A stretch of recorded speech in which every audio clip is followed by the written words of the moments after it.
My husband has been starting to gross me out lately, and now it's getting to the point where he can't even remember 70% of our conversations about how he makes me feel, and I'm starting to feel like I just want out of this marriage. I, 40F, and my husband, 40M, have been together since high school. We have built a financially stable and respectful relationship. He is a great father and role model to our young children.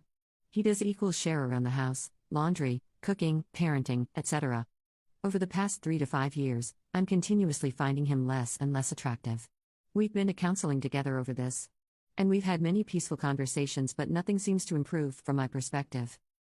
I'm going to list a few examples, and before Reddit jumps on me saying these things are stupid, please understand we've been together for a long time, and all the little things eventually snowball into big things.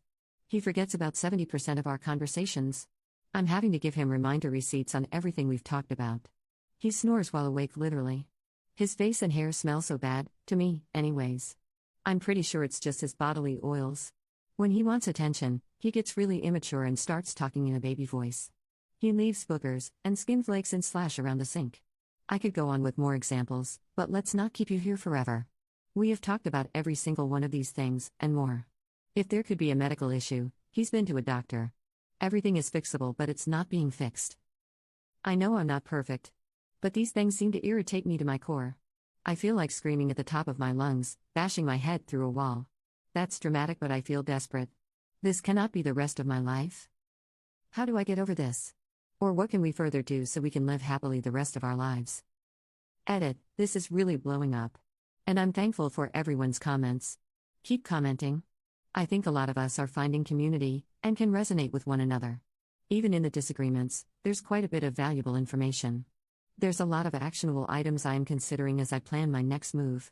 More medical checkups/specialist appointments, therapy, HRT, big girl conversations, etc. Many balls are up in the air, and I will come back to do an update once I have the ducks in a row. Update. First, thank you to everyone who commented and took the time to share insight.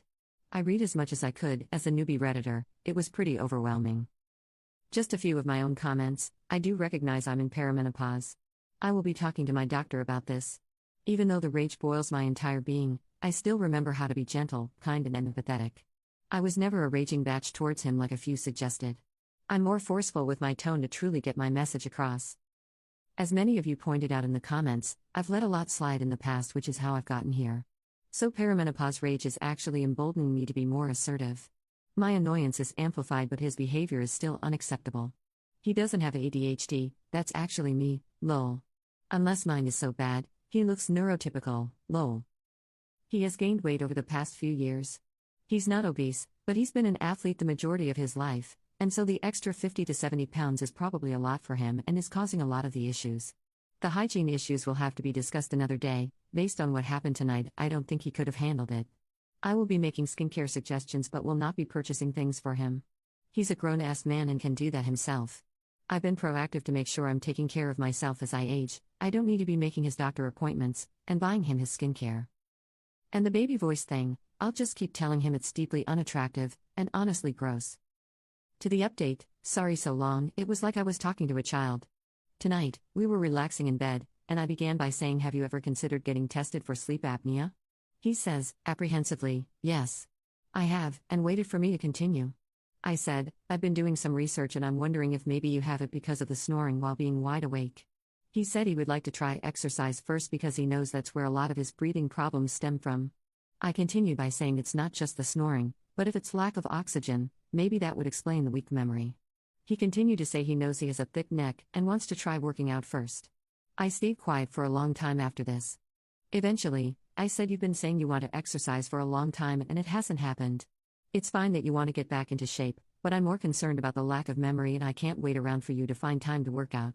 I feel like I can't have meaningful conversations with you. I can't trust you're going to remember them. He just kept going back to the exercise solution. So I said I'm grasping at solutions to present to you, hoping you'll consider something to improve this. This is a you thing now, and I can't do it for you. I've been giving you suggestions for a while, and now including getting tested for sleep apnea. Choose what you want to do or not, but I can't live like this anymore. It was quiet for a long time, and it was pretty obvious he wasn't really understanding the full scope of it.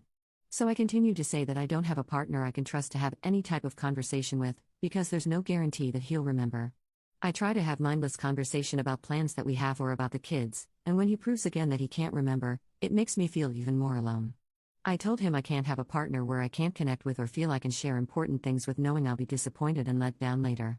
He tried to deflect by asking how often I thought this was happening. Let me tell you, if I was a violent person, now is about the time I would have ripped his eyeballs out. He seriously was not understanding the severity of this. I said, it happens enough that I try to give you a little, but when you forget I'm reminded all over again that you do this often enough. I'm angry all the time about it, is how often you forget. If you need that indicator, he acknowledged this. I asked him if he noticed the majority of our conversations over the past few years happen over text. I told him this is because I think if it's in writing, at least he can go back and reread it and remind himself. This is why I don't want to talk to him in person anymore. He deflected again by saying he thought we texted more because the kids aren't around and it's easier to focus and have conversation. He thought I wasn't talking to him in person because I'd rather be on my phone or reading. I told him I do those things because I don't want to talk to him in person. I finally said he needs to figure this out because I can't live like this. It's lonely and isolating. I can't talk about anything from silly, meaningless things to more serious issues. I need a partner who's stepping up for me and wants to have an integrated life. When I feel disconnected from him, it seeps into every other aspect of our relationship, and there's no connection happening anywhere because of this. I reminded him to choose what solution he wants to explore, but I won't be providing any more suggestions. This is a him thing to fix. And if it doesn't get it figured out, I don't think I can survive the relationship. I left it at that. He rolled over and didn't say anything. So, I guess, the decision is on him now. I hope my message was clear. I don't know if he'll actually pursue anything, but I know if nothing changes I am done with this marriage. I didn't truly feel how lonely I am until I was trying to express that to him tonight.